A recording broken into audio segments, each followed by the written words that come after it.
चलिए सभी को जय हिंद, सभी को जय हिंद। चलो स्टार्ट किया जाए। यहाँ पर देख सकते हैं क्वेश्चन आपका दिया गया है, कह रहा है ब्रज हिंदी की किस भाषा के अंतर्गत आपकी आती है। हमने कई बार आपको बताया भी है कि जो ब्रज आपकी आती है किसके अंतर्गत आती है। चलिए काफी लोग जवाब दे रहे हैं यहाँ पर आपका सी नंबर पश्चिमी हिंदी। तो चलिए हम आपके ऑप्शन को लॉक करते हैं। यहाँ पर देखिए ब्रज क्षेत्र जो आपका आता है किस में आता है, पश्चिमी में आता है कि नहीं आता, तो ऑप्शन क्या हो जाएगा, सी नंबर आपका राइट हो जाएगा। देखो आपके पश्चिमी हिंदी में अगर देखा जाए तो आपका ब्रज तो आपका आता ही आता है, साथ में कन्नौजी हिंदी, बुंदेली, खड़ी बोली, हरियाणवी, ये इसी के अंतर्गत आपकी बोली जाती है। तो ऑप्शन क्या बन जाएगा, सी नंबर आपका राइट हो जाएगा। आगे बढ़ते क्वेश्चन आपसे दिया गया है कि एकाक्षरी भाषा परिवार से तात्पर्य क्या है। देखो ये क्वेश्चन दिया गया है कि एकाक्षरी भाषा परिवार से तात्पर्य इनमें से क्या हो जाएगा। एकाक्षरी परिवार भाषा जो आपकी है क्या है, इसको समझिए।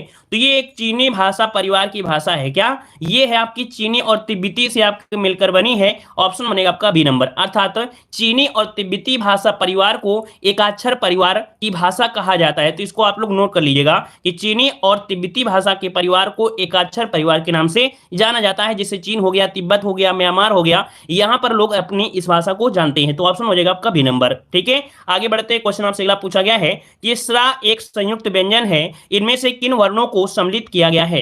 स्रा एक संयुक्त व्यंजन है, इनमें से किन दो वर्णों को यहाँ पर सम्मिलित किया गया है। तो अब आप बताइए कि इसका निर्माण कैसे होता है, इसको कैसे बनाते हैं।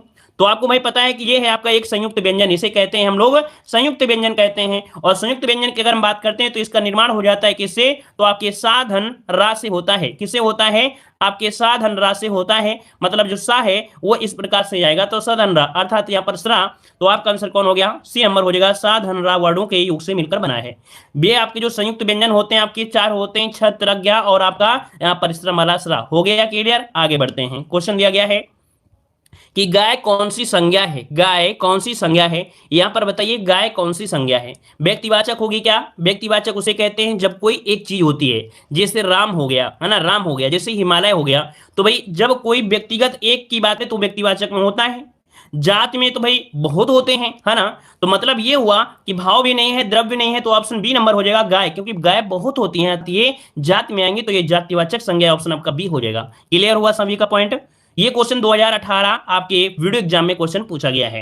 मैक्सिमम फोकस यही हुआ है कि 2018 की क्वेश्चन मतलब कह सकते हैं कि आपकी यूपीडब्ल्यूएससी क्वेश्चन आपके रखे गए हैं इस क्वेश्चन में। तो आप लोग यहाँ पर बताइएगा कि आप लोगों का स्कोर जो है वो कितना हो रहा है। कह रहा है निम्नलिखित में से पुल्लिंग शब्द आपका कौन सा है। पुल्लिंग शब्द की अगर हम बात करते हैं तो आपका यहाँ पर आंसर क्या हो जाएगा। देखो यहाँ पर दया कैसी है, प्रार्थना कैसी है, वायु कैसी है, नेत्र कैसे हैं। और कैसे मतलब आपको हमने बताया था कि अगर कैसा से आंसर बनता है, अर्थात जो जवाब है आपका अगर शुद्ध हो जाता है तो कैसा है, नेत्र कैसे है ना, तो आपका मतलब हुआ गया कि ये आपका पुल्लिंग शब्द है। कौन सा, डी नंबर इसका राइट हो जाएगा। क्लियर है। आगे बढ़ते क्वेश्चन आपसे अगला पूछा गया है कि सदा एक वचन में प्रयुक्त होने वाले शब्दों को आपको चुनना है। जो सदा एक वचन में होते हैं ऐसे शब्दों को क्या कहते हैं, ऐसे शब्दों को आपको बताना है। तो देखिए होश, लोग, हस्ताक्षर, जनता, वर्षा, जनता, प्राण या बल, इनमें से आपका राइट आंसर क्या हो जाएगा। और ये क्वेश्चन आपका पूछा गया है 2020 में क्वेश्चन पूछा गया था यूपीडब्ल्यूएससी में। तो ये यहाँ पर याद रखिएगा कि जो सदा एक वचन में होते हैं वो जनता होती है। क्या जनता होती है। अब जनता यहाँ भी है और आपके हस्ताक्षर, तो भाई हस्ताक्षर तो आपके बहुवचन में होते हैं। ये तो ऑप्शन आपका उचित नहीं है। तो ऑप्शन हो जाएगा सी नंबर, वर्षा कॉमा जनता, ये सदा एक वचन में प्रयुक्त होने वाले आपके शब्द हैं। क्लियर हो गया ऑप्शन सी। चलिए आगे बढ़ते हैं। क्वेश्चन आपसे अगला पूछा गया है, कह रहे वचन की दृष्टि से कौन सा जोड़ा सही नहीं है। वचन की दृष्टि से कौन सा जोड़ा सही नहीं है, यहां पर आंसर आपको देना है। चलिए यहां पर आंसर आपका राइट क्या हो जाएगा। चलिए वचन की दृष्टि से कौन जोड़ा सही नहीं है। तो देखो भाई यहाँ पर पहला पॉइंट दिया गया है लता का होता है लताएं, जो कि सही दिया है। घोड़ा का दिया है घोड़े, ये भी आपका सही दिया गया है। किताब का किताबें होते हैं, ये भी सही दिया है। अब दिया गया है सखी और सखियां, सखियां है तो भाई सखियां होगा क्या, मतलब यहाँ पर सखियां होता है, यहाँ पर छोटी की मात्रा होनी चाहिए था। मतलब ऑप्शन जो आपका डी नंबर है ये आपका यहाँ पर क्या जोड़ा आपका सही नहीं है। तो ऑप्शन हो जाएगा आपका डी नंबर। ठीक है, सखी का बहुवचन सखियां होता है, जो कि यहाँ पर इस प्रकार से मात्रा लगाना पड़ता है। क्लियर हुआ। आगे बढ़ते क्वेश्चन आपसे दिया गया है कि आप की सब राह देख रहे हैं, रेखांकित शब्द आपका कौन सा सर्वनाम है। ये जो आप है, ये जो आप है ये आपको बताना है। ये आपकी वीडियो एग्जाम में क्वेश्चन पूछा जा चुका है। तो चलिए आप जो आपका है ये आपका है का कैसा सर्वनाम है? तो भाई ये निज, मतलब कह रहा है आपकी सब राह देख रहे हैं, तो आपका क्या हो जाएगा? निजवाचक ही तो बनेगा ना। निजवाचक कहां पर है? ऑप्शन आपका डी दिया है, ऑप्शन क्या बनेगा यहाँ पर? डी नंबर राइट हो जाएगा। आगे बढ़ते हैं, क्वेश्चन आपसे अगला पूछा गया है, कह रहे हैं परिमाणवाचक क्रिया विशेषण अव्यय इनमें से कौन है? परिमाणवाचक क्रिया विशेषण का अव्यय पूछा गया है। अब यहाँ पर बताइए, परिमाणवाचक क्रिया विशेषण हो और आपका अव्यय भी होना चाहिए। यहाँ पर दिया है क्षण भर, क्या दिया है? क्षण भर। फिर यहाँ पर निसंदेश भी आपका अत्यंत, भी आपका ये अन्य तो दिया है और आपका अत्यंत। देखो यहाँ पर जिन शब्दों से क्रिया के परिणाम का परिमाण का बोध होता है उसे हम लोग परिमाणवाचक क्रिया विशेषण कहते हैं। जैसे क्या हो गया? थोड़ा हो गया, है ना? क्या हो गया? थोड़ा हो गया, अत्यंत हो गया, अधिक हो गया, अल्प हो गया। मतलब जो ऑप्शन है वो आपका डी नंबर इसका राइट हो जाएगा। कौन सा वही बनेगा? तो आपका डी नंबर यहाँ पर राइट हो जाएगा। पॉइंट आपका क्लियर हो गया? क्लियर हुआ ना? चलिए आगे बढ़ते हैं, क्वेश्चन आपसे अगला पूछा गया है। यहाँ पर दिया गया है क्वेश्चन, चलिए, मोहन एक अच्छा विद्यार्थी है। मोहन एक अच्छा विद्यार्थी है, इसका राइट आंसर यहाँ पर सही जवाब क्या हो जाएगा? तो चलिए यहाँ पर बताइए आपका राइट आंसर इनमें से क्या बनेगा? चलिए सही जवाब यहाँ पर देना है, आपका जवाब इनमें से क्या हो जाएगा? मोहन एक अच्छा विद्यार्थी है। तो भाई यहाँ पर हम लोग ये कह सकते हैं कि बात हो रही है विशेष की। क्या हो रही है? विशेष की हो रही है। अब यहाँ पर देखिएगा कि आपका मोहन एक अच्छा विद्यार्थी, अच्छा क्या है? ये गुण है जो कि विशेषण है, और विशेष क्या है? आपका विद्यार्थी है। मतलब आंसर क्या बनेगा? यहाँ पर आंसर बनेगा डी नंबर। विद्यार्थी जो आपका है वो आपका विशेष हो जाएगा। विद्यार्थी जो आपका है वो आपका विशेष हो जाएगा। मतलब आपका राइट आंसर 10 का क्या हो जाएगा? यहाँ पर डी नंबर राइट हो जाएगा। इतना पॉइंट तो सभी को क्लियर हो चुका होगा अब तक। ये पॉइंट आप सभी को क्लियर हो गया है ना? चलिए अगला क्वेश्चन आपसे यहाँ पर दिया गया है कि यह ताले की चाबी है, रेखांकित में कौन सा कारक है? यह ताले की चाबी है, रेखांकित में आपसे कारक पूछ लिया गया है। अब कारक पूछा गया है तो आप लोग यहाँ पर क्या जवाब देंगे भाई? यहाँ पर आपका जवाब देंगे तो क्या जवाब देंगे? चलिए ताला पूछा गया, ताला, है ना? मतलब आपका आंसर कुछ लोगों ने जवाब दिया भी है। देखिए इसका राइट आंसर हो जाएगा यहाँ पर कौन सा भाई? का हो जाएगा। मतलब ये संप्रदान कारक हो जाएगा। क्या बने? यहाँ पर आपका बन जाएगा संप्रदान कारक। ये ताले की चाबी है, मतलब यहाँ पर ये कह सकते हैं ताला, ताला जो आपका दिया है ताले में क्या है? संप्रदान कारक माना जाता है। वैसे संप्रदान का अर्थ होता है देना। देखिए संप्रदान का वैसे अर्थ होता है क्या? देना होता है, किंतु यहां यदि ताले के लिए चाबी के अर्थ में प्रयोग किया जाए तो संप्रदान कारक हो सकता है। परीक्षा संस्था के द्वारा इसका उत्तर जो माना गया है अभी तक वो आपका संप्रदान ही माना गया है, याद रखिएगा। ठीक है, आगे बढ़ते हैं। क्वेश्चन आपसे अगला पूछा गया है, कह रहा आपसे श्याम को पुस्तक पढ़नी है यह किस वाच्य में है? श्याम को पुस्तक पढ़नी है यह किस वाच्य में है? 12 का जवाब दीजिएगा। चलिए श्याम को पुस्तक पढ़नी है यह किस वाच्य में है? इसका राइट आंसर यहाँ पर देना है। चलिए भाववाच्य, कृत्यवाच्य, कर्तव्य और कर्मवाच्य या कर्मवाच्य में से क्या हो जाएगा? तो देखो श्याम को पुस्तक पढ़नी है, तो अब आप बताइए यहाँ पर भाव की ओर फोकस करेंगे या आप लोग कृत्य की करेंगे? तो हम लोग कह सकते हैं श्याम को पुस्तक पढ़नी है।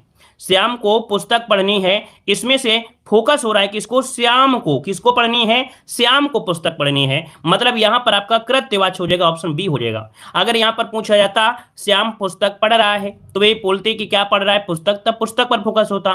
लेकिन यहां पर फोकस किस पे हो गया है? ये लगाने से फोकस हो गया है श्याम पर। तो श्याम को पुस्तक पढ़नी है तो मतलब ये क्या होता है? कर्ता, अर्थकर्ता पर फोकस है तो हो जाएगा क्या? कृत्यवाच्य आपका हो जाएगा। मतलब अभी आपका ये भी पॉइंट आपका क्या हो गया? आपका क्लियर हो गया, सही हो गया। चलिए आगे बढ़ते हैं। क्वेश्चन आपसे अगला पूछा गया है, यहां पर दिया गया है कि अफसोस मैं नहीं जा सका, रेखांकित शब्द में अव्यय इनमें से कौन सा हो जाएगा? चलिए यहां पर आंसर आपका राइट क्या हो जाएगा? अफसोस मैं नहीं जा सका, रेखांकित शब्द में अव्यय पूछा गया है, तो आपका आंसर यहां पर क्या हो जाएगा? तो देखिए यहां पर अगर हम बात करते हैं अफसोस क्या होता है, हम लोग संबोधन में नहीं करेंगे, हम लोग बात करेंगे यहां पर सोच सूचक अव्यय है। क्या है भाई? ये शोक है, अर्थात दुख की बात हो रही है, और जिस अव्यय में दुख की बात होती है अर्थात दुख का भाव होता है उसे हम लोग शोक सूचक अव्यय कहते हैं, है ना? तो आपका जैसे क्या मान लीजिए, जैसे मान लीजिए हाय आ गया, है ना? हाय कौन सा? इस वाला, ये हाय बाय वाला नहीं, हाय, ओह, ओह, काश, त्राही, त्राही, ऐसे शब्द जो आते हैं वो आपकी इसी में आते हैं। ठीक है, आगे बढ़ते हैं। क्वेश्चन आपसे अगला पूछा गया है, निम्न में से कौन सा तत्सम शब्द आपका नहीं है? आज कम से कम आप लोगों के बढ़िया नंबर आना चाहिए, समझो 50 में 45 तक स्कोर आपका होना चाहिए। चलिए बताइएगा तत्सम शब्द। तत्सम शब्द जो शुद्ध संस्कृत के शब्द होते हैं, और ये क्वेश्चन आपके 2018 में आपका पूछा भी गया है, तो आपका 14 का ऑप्शन क्या हो जाएगा? तो देखो यहां पर दिया गया है आपका तत्सम शब्द, अच्छा माफ करिए नहीं शब्द दिया है। क्या दिया है? यहां पर नहीं शब्द दिया है। मतलब हम लोग यहां पर ये कह सकते हैं कि आपका आंसर यहां पर जाएगा सी नंबर, कूची जो आपका है, कूची। कूची तत्सम नहीं है, क्योंकि कूची का तत्सम होता क्या है? जल्दी से बताइए कमेंट करके, कूची का तत्सम क्या होता है? कूची का तत्सम होता है कुचिका। क्या होता है आपका? कुचिका होता है। कुचिका इसलिए हम लोग कर सकते हैं कुचिका होता है, ठीक है। ये आपका चा है, कुचिका बन जाता है। मतलब ऑप्शन क्या हो गया आपका? यहाँ पर सी नंबर हो गया, ठीक है। ये तत्सम आपका नहीं है, तद्भव आपका है, ठीक है। आगे बढ़ते हैं, क्वेश्चन आपसे अगला पूछा गया है, क्या आपसे निम्न में से कौन सा शब्द आपका तत्सम है? कौन सा शब्द आपका तत्सम है? चलिए तत्सम की अगर हम बात करते हैं तो आपका 16 शोभन। देखो यहाँ पर जो ऑप्शन है कौन सा? बी वाला शोभन, ये यहाँ पर आपका तत्सम हो जाएगा। क्या हो जाएगा? ये आपका तत्सम हो जाएगा। मतलब 15 का ऑप्शन क्या बनेगा? बी नंबर इसका राइट हो जाएगा। अच्छा, अगर बात करें कि इसका तद्भव क्या बनता है, तो याद रखिए शोभन का तत्सम होता है सोहन। क्या होता है इसका अगर तद्भव बोले तो इसका तद्भव हो जाता है सोहन होता है। क्या हो जाता है? सोहन हो जाता है ना। क्लियर हो गया है। अच्छा, अगर यहाँ पर 16 जो आपका तत्सम है, अगर पूछे कि इसका तद्भव क्या होता है, तो भाई अच्छा, इसका ये जो आपका तत्सम पूछा जाए तो सोडस हो जाता है। क्या? सोडस। सोडस, कलर चेंज कर ले थोड़ा, है ना। इसका अगर तत्सम पूछे कि 16 का तत्सम क्या होता है, तो होता है सोडस। सोडस हो जाता है, ठीक है। यहाँ पर सोता है और सोता का होता है स्रोत। क्या होता है भाई? स्रोत हो जाता है, स्रोत हो जाता है। अगर पूछे सोना का, तो भाई सोना का होता है स्वर्ण हो जाता है। अगर पूछ लेता तत्सम तो। क्लियर हुए चारों पॉइंट? अब तो क्लियर हुआ। आगे बढ़िए, क्वेश्चन दिया गया है, निम्न में से कौन सा शब्द आपका कमल का पर्यायवाची नहीं है? कमल का पर्यायवाची नहीं है, आपसे पूछा है 16 नंबर में। तो चलिए अगर हम 16 की बात करते हैं तो आपका पर्यायवाची कमल का नहीं है। देखो आपका नीरज दिया गया है जो कि आपका होता है ना। यहाँ पर उत्पल दिया है जो कि होता है। अरविंद भी आपका होता है। लेकिन यहाँ पर वारिद द दिया गया है, हमने बताया था जो द होता है अधिकतम आपके किसका होता है? बादल में होता है, क्योंकि द जो मिलता है वो आपको किस में मिलता है? आपके बादल में मिलता है। मैक्सिमम आपको 99% अगर द मिल जाता है, कौन सा? लास्ट में यहाँ पर देखो द है, तो आपका यहाँ पर बादल आपका हो जाएगा। क्लियर हो गया? ये बादल का पर्यायवाची था, ठीक है, डी नंबर। आगे बढ़ते हैं, क्वेश्चन आपसे अगला पूछा गया है, धूसर का पर्यायवाची होगा। धूसर किसे कहते हैं? चलिए बताइएगा, धूसर जो कहते हैं ये किसे कहते हैं? धूसर किसे कहते हैं? सभी लोग यहाँ पर जवाब दीजिए। धूसर जो कहा जाता है ये किसे कहते हैं? आपका राइट आंसर। बहुत ही आईएमपी क्वेश्चन, याद रखिए ये कम से कम 10 बार एग्जाम में पूछा गया है। 2021 में भी पूछा गया है। अभी आरओ एग्जाम में 2021 हुआ है आरओ एग्जाम, तो आरओ एग्जाम में भी ये क्वेश्चन आपका पूछा गया है, धूसर किसका होता है। तो याद रखिए इसका राइट आंसर क्या हो जाएगा? यहाँ पर हो जाएगा सी नंबर बेसर। और धूसर बोलते किसे हैं? तो आपकी गधा को कहते हैं, गदहा जिसे बोलते हैं उसे कहते हैं। तो ऑप्शन क्या हो जाएगा? यहाँ पर सी नंबर आपका राइट हो जाएगा। क्लियर हुआ? अगला है, अनिवार्य का विपरीत शब्द क्या होता है? अनिवार्य का यहाँ पर विपरीत पूछा है, अनिवार्य का विपरीत क्या हो जाएगा? और ये भी क्वेश्चन आपको पूछा गया था 2021 में आपके आरओ एग्जाम में, अनिवार्य का विपरीत। चलिए क्या होता है? अगर हम आपसे बात करें कि ये चीज आपको अनिवार्य है, ठीक बोलते हो कि नहीं अपनी इच्छा अनुसार खाना खा सकते हो, है ना। अगर डॉक्टर बोले कि ये अनिवार्य है, ये तो आपको खाना है, फिर बोले कि नहीं अब अपनी इच्छा अनुसार खा सकते हो, तो क्या होगा? ऐच्छिक ही होगा ना। तो मतलब क्या बनेगा? यहाँ पर बी नंबर हो जाएगा, ऐच्छिक हो जाता है, ठीक है ना। चलिए यहाँ पर अगला क्वेश्चन दिया गया है, कह रहा आपसे यहाँ पर पृथ्वी का विलोम शब्द क्या हो जाएगा? पृथ्वी का विलोम। और पृथ्वी का विलोम अगर हम बात करते हैं, चलिए काफी लोग जवाब दे रहे हैं, पृथ्वी और आकाश, ये तो पढ़े ही होंगे। पृथ्वी का होता है, आकाश होता है, मतलब ऑप्शन क्या हो जाएगा? ए नंबर इसका राइट हो जाएगा। क्लियर है ना। और यहाँ पर जो दिया गया गोचर, गोचर का होता है अगोचर होता है, ठीक है। गोचर का अगोचर होता है। लौकिक का अलौकिक होता है, ठीक है। तो मतलब ऑप्शन क्या बनेगा? ए नंबर हो जाएगा। अगला क्वेश्चन आपसे अगला पूछा गया है, निम्न में से समवर्ती जोड़ी को स्पष्ट कीजिए। इनमें से जो समवर्ती जोड़ी है वो आपकी कौन सी है? समवर्ती जोड़ी है वो आपकी कौन सी है? चलिए तो देखो यहाँ पर दिया है पार्वती महेश्वरी, है ना, व्यवहारिक और अव्यवहारिक, शेर शेरनी, लड़का और लड़के। अब आप बताइए समानार्थी जोड़ी है वो आपकी कौन सी है? देखिए यहाँ पर जो आंसर है आपका ये नंबर पार्वती और महेश्वरी एक क्या है? आपकी पर्यायवाची है, अर्थात आपके समानार्थी है। वहीं पर देखो जो व्यवहारिक का है विलोम दिया गया है, अव्यवहारिक दिया गया है ना। शेर का स्त्रीलिंग शेरनी होता है, शेर का स्त्रीलिंग क्या होता है? शेरनी होता है। मतलब यहाँ पर आपका ये क्या है? स्त्रीलिंग इसको कर दिया गया है, इसका पर्यायवाची थोड़ा हो गया है, मतलब यहाँ पर ये स्त्रीलिंग कर दिया है। मतलब ये तीन आपके ऑप्शन गलत दिए गए थे, ऑप्शन ए नंबर आपका राइट हो जाएगा। आगे बढ़ते हैं, क्वेश्चन आपसे अगला पूछा गया है कि जो अभी अभी उत्पन्न हुआ हो उसे क्या कहा जाता है? जो अभी अभी उत्पन्न हुआ हो उसे क्या कहते हैं? यहाँ पर जो अभी अभी उत्पन्न हुआ हो उसे कहते हैं यहाँ पर बी नंबर, इसे बोलते हैं आद्य प्रसूत। क्या बोलते हैं? आद्य प्रसूत कहते हैं, याद रखिएगा, है ना। यहाँ पर जो प्रसू दे रहे हैं, प्रसू बोलते हैं जो जन्म देने वाली होती है, जन्म देने वाली को प्रसू कहते हैं। दत्तक का भाई तो आप लोग जानते हैं, दत्तक मतलब होता है गोद ली गई जो संतान होती है ना। और अंतज मतलब क्या होता है? जो निचली जात में उत्पन्न हुआ उसे अंतज कहते हैं। मतलब ऑप्शन कौन सा हो गया? बी नंबर आपका राइट हो गया, ठीक है। आगे बढ़ते हैं, क्वेश्चन आपसे अगला पूछा गया है, दिए गए वाक्य के लिए एक शब्द का चयन कीजिएगा। पाप करने के बाद स्वयं दंड पाना, पाप करने के बाद स्वयं दंड पाना के लिए आपका राइट आंसर क्या हो जाएगा? चलिए, इससे बोलते हैं क्या, पश्चाताप बोलते हैं या प्रायश्चित करना बोलते हैं? क्या आंसर हो जाएगा? यहां पर जवाब दीजिएगा। 2021 में क्वेश्चन आपका पूछा गया है। तो चलिए बताइएगा कि पाप करने के बाद स्वयं दंड पाने के लिए क्या कहा जाता है? चलिए, प्रायश्चित मतलब ऑप्शन आपका जो सी नंबर है वो आपका राइट आंसर हो जाएगा। देखिए काफी लोग यहाँ पर गलतियां कर रहे हैं, लेकिन आपका आंसर जो बनेगा वो आपका सी हो जाएगा। प्रायश्चित कहा जाता है, प्रायश्चित होता है, ठीक है ना, याद रहेगा। चलिए आगे बढ़ते हैं। क्वेश्चन आपसे अगला पूछा गया है, क्या आपसे अंडे का शहजादा का अर्थ क्या होता है? अंडे का शहजादा का अर्थ इनमें से क्या हो जाएगा? अंडे का शहजादा, याद रखिएगा, अंडे का शहजादा मतलब होता है अनुभवहीन व्यक्ति। क्या बोलते हैं? अनुभवहीन व्यक्ति कहते हैं। तो इसका ऑप्शन बनेगा यहाँ पर डी नंबर आपका हो जाएगा, अनुभवहीन व्यक्ति, ठीक है। आगे बढ़ते हैं। क्वेश्चन आपसे अगला पूछा गया है कि आडंबर बहुत किंतु वास्तविकता कुछ नहीं के लिए सही लोकोक्ति बताइएगा। आडंबर बहुत किंतु वास्तविकता कुछ नहीं, यहाँ पर जवाब दीजिएगा। ये भी क्वेश्चन बहुत बार पूछा गया है। मतलब क्या होता है? आडंबर बहुत किंतु वास्तविकता कुछ नहीं, मतलब होता है क्या? ऊंची दुकान का फीका पकवान। याद रखिए, ऑप्शन बी हो जाएगा, ऊंची दुकान का फीका पकवान। ऑप्शन आपका हो जाएगा बी नंबर। आगे बढ़ते हैं। क्वेश्चन आपसे अगला पूछा गया है, अकुरब को खड़ी बोली में क्या कहते हैं? चलिए, अंकुरब को खड़ी बोली में क्या कहते हैं, यहाँ पर जवाब दीजिएगा। फॉरेस्ट गार्ड एग्जाम में क्वेश्चन ये पूछा जा चुका है। अंकुरब को खड़ी बोली में क्या कहते हैं? अंकुरब को खड़ी बोली में क्या कहते हैं? अंकुरित होना। क्या बोलते हैं भाई? अंकुरित होना लगभग सबका जवाब आ रहा है, और आपका लगभग जवाब बिल्कुल भी आपका राइट है। 100% आपका जवाब बिल्कुल सही है। अंकुरित होना आपका जवाब ए नंबर आपका राइट हो जाएगा।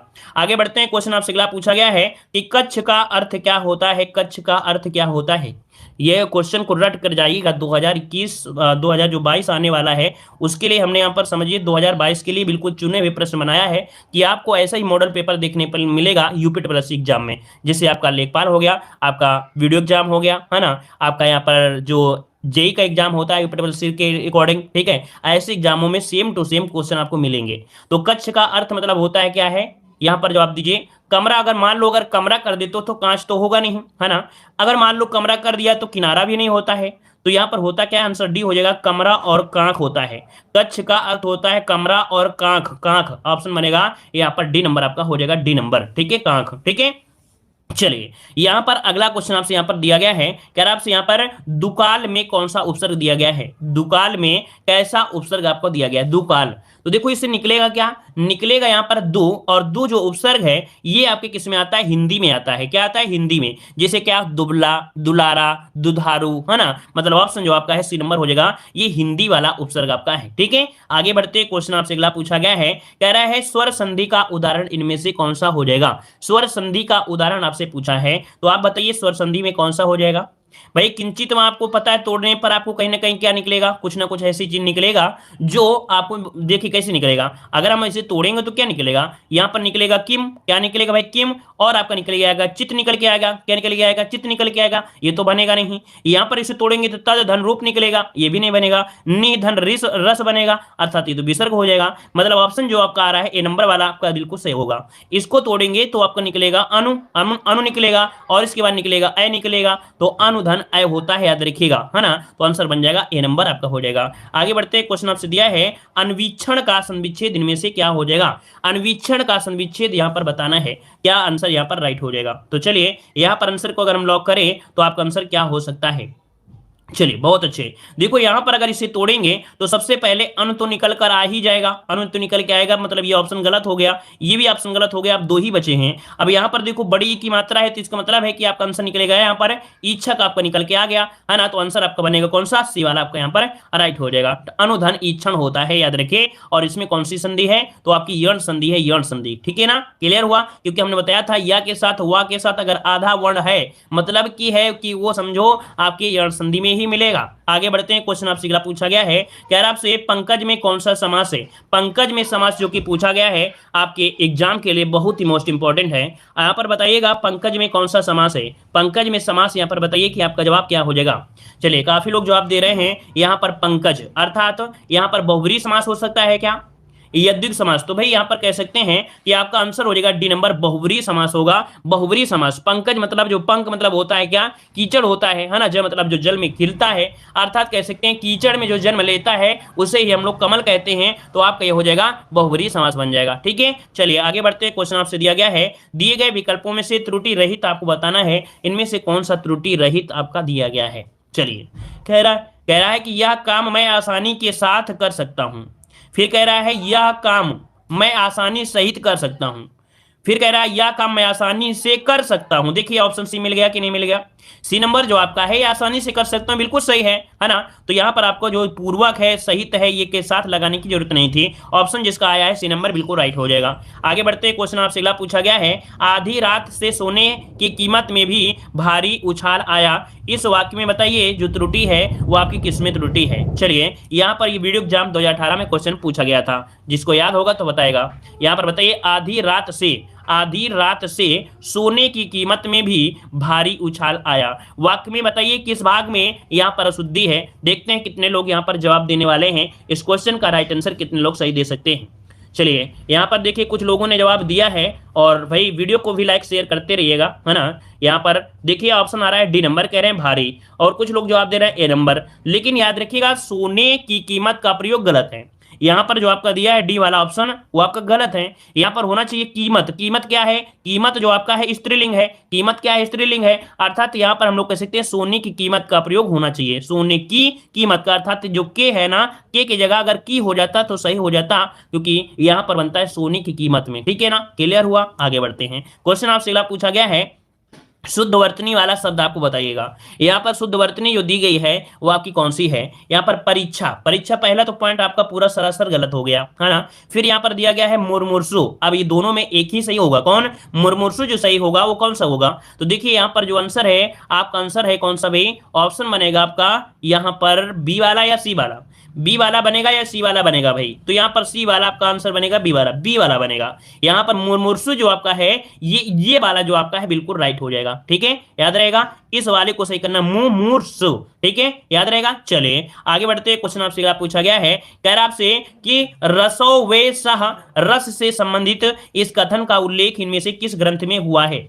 देखिए एक आपको दिया गया है रसो वे सह, ये जो आपका दिया गया है इस कथन का उल्लेख किस ग्रंथ में किया गया है। यहां पर इस जो किया गया है किस ग्रंथ में किया गया है, नोट करिएगा। ये है आपके तैत्रीय उपनिषद में है। किसमें है? तैत्रीय उपनिषद में इसका किया गया है, नोट कर लीजिएगा, है ना। यहां पर आंसर हो जाएगा आपका सी नंबर। आगे बढ़ते हैं, क्वेश्चन आपसे अगला पूछा गया है, कह रहा है कुंडलिया छंद किन दो छंदों से मिलकर बनी है। कुंडलिया छंद किन दो छंदों से मिलकर बनी है, यहां पर आंसर आपको देना है। और ये भी क्वेश्चन आपका एग्जाम के लिए बहुत ही महत्वपूर्ण है। कुंडलियों का निर्माण हमने आपको बताया था कि कुंडलियों का जो निर्माण होता है वो किस प्रकार से होता है साथियों, दोहा और रोला से कह रहे हैं। ऑप्शन हो जाएगा बी नंबर, मतलब दोहा और रोला को मिलाने से निर्माण होता है किसका? कुंडलियों से होता है। तो जिसका ऑप्शन आया बी नंबर बिल्कुल राइट बनेगा। याद रखिएगा कि इसमें से 6 चरण होते हैं और प्रत्येक चरण में 24 मात्राएं आपकी होती हैं कुंडलियां, जो कि दोहा और रोला से मिलकर बनती हैं। आगे बढ़ते हैं, क्वेश्चन आपसे दिया गया है, कह रहा है छप्पे में होते हैं, छप्पे में होते हैं। अब बताइए जो छप्पे में होते हैं क्या होते हैं? छप्पे में जो होते हैं क्या होते हैं? पहला पॉइंट है प्रथम 4 चरण रोला के और अंतिम 2 चरण आपके उल्लाला के होते हैं। क्या ये पॉइंट सही है? दूसरा है प्रथम 2 चरण रोला के और अंतिम 4 चरण आपके उल्लाला के। प्रथम 4 चरण चौपाई के, अंतिम 2 चरण दोहा के। ये तो आपका सरासर गलत है, ये भी तो आपको मतलब ही नहीं बनता है। यहाँ पर ये भी आपका मतलब नहीं है, ऑप्शन ए हो जाएगा। याद रखिए छप्पे में 6 चरण होते हैं, लेकिन प्रथम 4 चरण होते हैं रोला के, प्रथम 4 चरण होते हैं रोला के और अंतिम के 2 चरण होते हैं उल्लाला के। मतलब आपका जो आपका राइट आंसर बनेगा वो आपका ए नंबर यहाँ पर आपका राइट हो जाएगा। ठीक है ना। आगे बढ़ते हैं, क्वेश्चन आपसे अगला पूछा गया है कि रावण सिर सरोज बनचारी, चले रघुवीर सिली मुखधारी। सिली मुख में अलंकार पूछ लिया है। अब आप बताइए कि जो सिली मुख है इसमें जो अलंकार है वो आपका कौन सा बन जाएगा? सिली मुख में अलंकार। तो चलिए यहां पर अगर हम बात करते हैं तो भाई आप लोगों को रूपक अलंकार तो सामने नजर आ नहीं रहा है, लेकिन यहां पर देखिए सिली मुख में, यहां पर सिली मुख में अगर हम बात करते हैं तो आंसर बनेगा इसका ए नंबर, श्लेष अलंकार है। क्या है? श्लेष अलंकार। जो सिली मुख है इसका अर्थ होता है बाण। क्या होता है इसका अर्थ? सिली मुख का मतलब होता है, एक अर्थ होता है बाण होता है, और इसी का एक अर्थ होता है भंवरा, जिसे हम लोग बोलते हैं भ्रमर। क्या होता है? भंवरा अर्थात भ्रमर, दोनों ही होता है। यहाँ सिली मुख शब्द के 2 अर्थ होने के कारण यहाँ पर आपको हो गया श्लेष अलंकार, अर्थात शब्द एक अर्थ नेक उसे कहते हैं श्लेष। ये तो आपको पढ़ाया गया होगा, कोई नई बात तो हमने आपको बता नहीं रहे हैं कि शब्द एक अर्थ नेक श्लेष। क्लियर है? तो इसको नोट करिए, आपका आंसर बनेगा ये नंबर हो जाएगा। ठीक है, आगे बढ़ते हैं। क्वेश्चन आपसे अगला पूछा गया है, कह रहा आपसे निम्न में से कौन सा अष्टछाप का कवि है? अष्टछाप के कवि से क्वेश्चन हमने यूपी जीके में भी आपको कवर कराया है। अष्टछाप का कवि है, आपसे पूछा गया है मीराबाई, सूरदास, रसखान या विद्यापति। तो भाई दास कहां से पीछे छोड़ेंगे, ऑप्शन बी हो जाएगा यहां पर आपका सूरदास हो जाएगा। याद रखिएगा कि गोस्वामी विठल नाथ ने आपके 1565 में, कब 1565 में अपने पिता बल्लभाचार्य के 4 शिष्यों और अपने 4 शिष्यों को लेकर अष्टछाप का भक्तों की, कवियों की एक मंडली स्थापित की। तो इसमें से आपके कुंभन दास, सूरदास, परमानंद दास, कृष्णदास, गोविंद स्वामी, नंद स्वामी, चीत स्वामी और चतुर्भाचार्य इसमें से शामिल थे, है ना? तो ऑप्शन हो गया बी नंबर। आगे बढ़ते हैं, क्वेश्चन दिया गया है व्यास पुरस्कार से सम्मानित उपन्यास ना भूतो ना भविष्यति किस लेखक की रचना है? चलिए, इस क्वेश्चन को गलती कोई नहीं करेगा। क्यों? क्योंकि इस क्वेश्चन को हमने बहुत बार आपको समझाया है और बहुत बार पढ़ाया भी है कि यहाँ पर ना भूतो ना भविष्य, क्योंकि क्वेश्चन आपका हरा भरा है, मतलब हमेशा ही क्वेश्चन आपका पूछा जाता है। तो चलिए, ऑप्शन आ रहा है यहाँ पर ना भूतो ना भविष्य, नरेंद्र कोहली का है। याद रखिए कि नरेंद्र कोहली का है और ये उपन्यास जो के बिड़ला फाउंडेशन है, मतलब कह सकते हैं कि आपके ना भूतो ना भविष्य के लिए 22वां व्यास सम्मान भी मिला है। 22वां व्यास सम्मान भी दिया गया था 2012 में। और व्यास सम्मान देता कौन है? तो भाई के बिड़ला फाउंडेशन के द्वारा दिया जाता है ना। तो आंसर आपको हो जाएगा ए नंबर, आपका राइट हो जाएगा। क्लियर हुआ? आगे बढ़ते हैं, क्वेश्चन आपसे अगला पूछा गया है कि मिलजुल मन किसकी रचना है? मिलजुल मन जो है ये किसकी रचना है? तो आपको यहाँ पर बताना है। इसको हमने बताया था मिलजुल कर, है ना? यहाँ पर आपका आंसर हो जाएगा मृदुला गर्ग की है। क्या है? मृदुला गर्ग द्वारा लिखित उपन्यासों में से एक महत्वपूर्ण है, याद रखिएगा। ठीक है, और आगे बढ़ते हैं। क्वेश्चन आपसे अगला पूछा गया है, क्या आपसे ज्ञानपीठ पुरस्कार किस भाग से संबंधित है? ज्ञानपीठ पुरस्कार किस भाग से संबंधित है, यहां पर आंसर आपको देना है। चलिए, अच्छा सॉरी, यहां पर भाग की जगह आप लोग भाषा कर सकते हैं ना। याद रखिएगा कि ज्ञानपीठ पुरस्कार किस भाग से संबंधित है, ज्ञानपीठ पुरस्कार किस भाषा से संबंधित है। हाँ, यहाँ पर भाषा होना चाहिए, है ना, भाषा। तो आप बताइए कौन सी भाषा, क्योंकि यहाँ पर भाषा ही तो ऑप्शन दिए गए ना। तो भाई आपको पढ़ाया गया है संविधान की 8वीं अनुसूची की सभी भाषाओं में यहाँ पर दिया जाता है ना। तो आंसर क्या हो जाएगा? यहाँ पर आंसर आपका डी नंबर राइट हो जाएगा। ठीक है ना। आगे बढ़ते हैं, क्वेश्चन आपसे अगला पूछा गया है, कह रहा आपसे कि भारत में निर्धनता उन्मूलन कार्य गति से नहीं हो सका। भारत में निर्धनता निर्मूलन कार्य गति से नहीं हो सका। यहां पर बताइए कि आप लोग कौन सा ऑप्शन भर दें जो ये आपका आंसर बिल्कुल उचित हो जाए। तो याद रखिए, निर्धनता निर्मूलन कार्य प्रशंसनीय गति से नहीं हुआ। प्रशंसनीय गति से नहीं हुआ मतलब रिक्त स्थान में आप भरेंगे सी, तब आपका जवाब बिल्कुल से राइट माना जाएगा। आगे बढ़ते हैं, क्वेश्चन आपसे दिया गया है कि वायुयान के उतार चढ़ाव से यात्री घबरा गए पर चालक ने उन्हें किया। चलिए बताइए, वायुयान के उतार चढ़ाव से यात्री घबरा गए पर चालक ने उन्हें क्या किया था? चालक ने उसे क्या दिया था भाई? आश्वास्त। आश्वास्त या संतुष्ट, क्या बोलेंगे? आश्वास्त लिखा जाएगा या संतुष्ट लिखा जाएगा? क्या सही आंसर हो जाएगा? तो यहां पर याद रखिएगा आंसर भरना है ए नंबर, आश्वस्त भरना जाएगा। क्या? आश्वस्त भरा जाएगा, संतुष्ट नहीं भरा जाएगा, है ना। यहां पर आंसर भर जाएगा ए नंबर हो जाएगा, आश्वस्त हो जाएगा। ठीक है, मतलब बोलता है भरोसा दिलाना। क्या बोलते हैं इसे? इसे बोलते हैं लोगों को भरोसा दिलाना ही आश्वासन ही होता है ना। तो आंसर क्या हो जाएगा? ए नंबर हो जाएगा, आश्वस्त। आगे बढ़ते हैं, क्वेश्चन आपसे दिया गया है निम्न में से विकारी शब्द आपका कौन सा है? विकारी शब्द वे होते हैं जिनमें विकार हो जाता है ना। मतलब आप लोग यहाँ पर कह सकते हैं कि इसकी परिभाषा क्या होती है विकारी शब्द की, कि जो लिंग वचन कारक आदि से विकृत हो जाते हैं विकारी शब्द कहलाते हैं। जैसे संज्ञा, सर्वनाम, विशेषण, है ना, ये संबंधित होते हैं जो आपके परिवर्तन होते हैं। जैसे मान लो लड़का है, लड़का का क्या हो जाएगा? लड़की हो जाएगा, मतलब विकार हो सकता है। मतलब आपका जवाब यहाँ पर बी नंबर यहाँ पर हो गया, लड़का का परिवर्तन हो सकता है लड़की, है ना। तो विकारी हो गया कि नहीं हो गया? हो गया। लेकिन अगर हम आपसे बोले आज में कोई परिवर्तन करो तो हो सकता है क्या? आज का आज ही बोल दोगे क्या? मतलब अपने अनुसार देखा जाए तो शुद्धार्थ नहीं निकलेगा, लेकिन इसका शुद्धार्थ आपका निकल भी रहा है। ठीक है, आगे बढ़ते हैं, क्वेश्चन आपसे दिया गया है, कह रहे हैं आज मेरी सहायता कीजिए, निम्न विकल्पों में से उसका चयन करें जो वृत्ति के सही भेद का चयन करता है। यहां पर बताइएगा आज मेरी सहायता कीजिए, क्या कह रहा है? आज मेरी सहायता कीजिए। ये जो आपका कथन है ये कौन सी वृत्ति से संबंधित है? मतलब यहां पर क्या हो जाएगा? निश्चय है, विध्यार्थ है, संदेहार्थ है या संकेतार्थ है? तो कह रहा है आज मेरी सहायता कीजिए। तो यहां पर याद रखिए विघ्न, मतलब यहां पर आंसर जो आपका है विद्यार्थ, इसे बोलेंगे कि आज मेरी सहायता कीजिए। इस वाक्य में विद्यार्थ वृत्ति है। मतलब यदि कोई क्रिया, आज्ञा, उपदेश, प्रार्थना, ये परिभाषा नोट करिएगा जो हम आपको बोल रहे हैं कि कोई क्रिया आज्ञा उपदेश प्रार्थना या अनुमय या विनिमय व्यक्त करे तो वहां पर होता है विध्यर्थ, होता है क्या, विध्यर्थ। फिर से एक बार बोल दे रहे हैं कि जब कोई क्रिया उपदेश प्रार्थना अनुनय या विनय व्यक्त करे वहां पर विध्यर्थ क्या होती है, वृत्ति होती है। तो इसको नोट कर लीजिएगा। आगे बढ़ते हैं, क्वेश्चन आपसे अगला पूछा गया है कि दीप सा मन जल चुका, इस पंक्ति में वाचक शब्द आपसे पूछा गया है और ये भी क्वेश्चन आपका काफी अच्छा क्वेश्चन है। अब आप बताइए कि यहाँ पर आपका आंसर यहाँ पर क्या हो सकता है। चलिए बहुत अच्छे, वेरी गुड। देखिए यहाँ पर दिया है दीप सा मन जल चुका, पूछा है वाचक। वाचक मतलब होता है जो जोड़ने वाला होता है, और जोड़ कौन सा रहा है, जोड़ रहा है यहाँ पर सी नंबर या बी नंबर, क्या बोलेंगे, यहाँ पर बोलेंगे जो सा है यही तो वाचक होते हैं। वाचक जो जोड़ने का कार्य कर रहा है अर्थात उपमेय और उपमान में समानता प्रकट कर रहे हैं तो उसे वाचक कहते हैं। जैसे आपका ज्यों हो गया है ना, ज्यों या सम सासी तुल्य है ना, मतलब ऑप्शन आपका बनेगा बी नंबर हो जाएगा। आगे बढ़ते हैं, क्वेश्चन आपसे दिया गया है विहित का विलोम शब्द क्या हो जाएगा, विहित का विलोम पूछा गया है। विहित का विलोम यहाँ पर क्या हो जाएगा, चलिए विहित का विलोम होता है निषिद्ध, क्या होता है, निषिद्ध। तो ऑप्शन बनेगा यहाँ पर बी नंबर, निषिद्ध हो जाएगा, निषिद्ध। ठीक है, आगे बढ़ते हैं, क्वेश्चन आपसे अगला पूछा गया। अच्छा यहाँ पर अगला क्वेश्चन आपसे दिया गया है, कह रहा आपसे इनमें से किस बोली में ने का प्रयोग नहीं होता है, इनमें से किस बोली में ने का प्रयोग नहीं होता है। ने का प्रयोग नहीं होता है किसमें, कौरवी, अवधी, हरियाणवी या मालवी। तो देखिए भाई यहाँ पर कौरवी में, हरियाणवी में, मालवी में होता है, लेकिन अवधी में ने का प्रयोग नहीं होता है। किसमें, आपके अवधी में नहीं होता है, याद रखिएगा। और आगे बढ़ते हैं, क्वेश्चन आपसे दिया गया है, कह रहा है उच्चारण की दृष्टि से वा ध्वनि है, ये जो वा ध्वनि है कैसी है, इसको किसके अंतर्गत रखेंगे, वा। तो वा ध्वनि को हम लोग बोलते क्या है, दांत धन, क्या बोलते हैं, दांत धन, जो ओठ हो गया दंतोष्ठ हो जाएगा, मतलब आंसर हो जाएगा आपका बी नंबर हो जाएगा। याद रखिए एक सूत्र भी होता है कि वकारस्य दंतोष्ठ है ना, मतलब वकार का उच्चारण स्थान।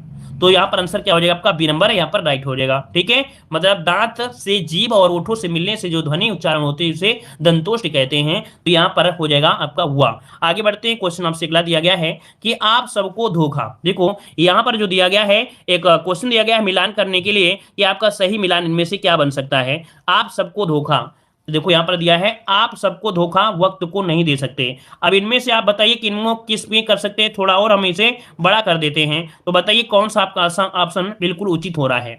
तो कह रहा है आप सबको धोखा, आप सबको धोखा दे सकते हैं, दे सकते हैं, दे सकते हैं, खुद को नहीं, खुद को नहीं दे सकते हैं। आप खुद को धोखा दे सकते हो पर वक्त को नहीं। देखिए ऑप्शन डी वाला जो आपका है ये बिल्कुल उचित आपका लग रहा है। कौन सा, डी वाला जो आपका है बिल्कुल उचित हो रहा है। तो ऑप्शन क्या बन जाएगा, यहाँ पर डी नंबर राइट हो जाएगा। क्लियर है ना। चलिए जय हिंद सभी को, जय हिंद, गुड कह सकते हैं गुड नाइट सभी को, टेक केयर।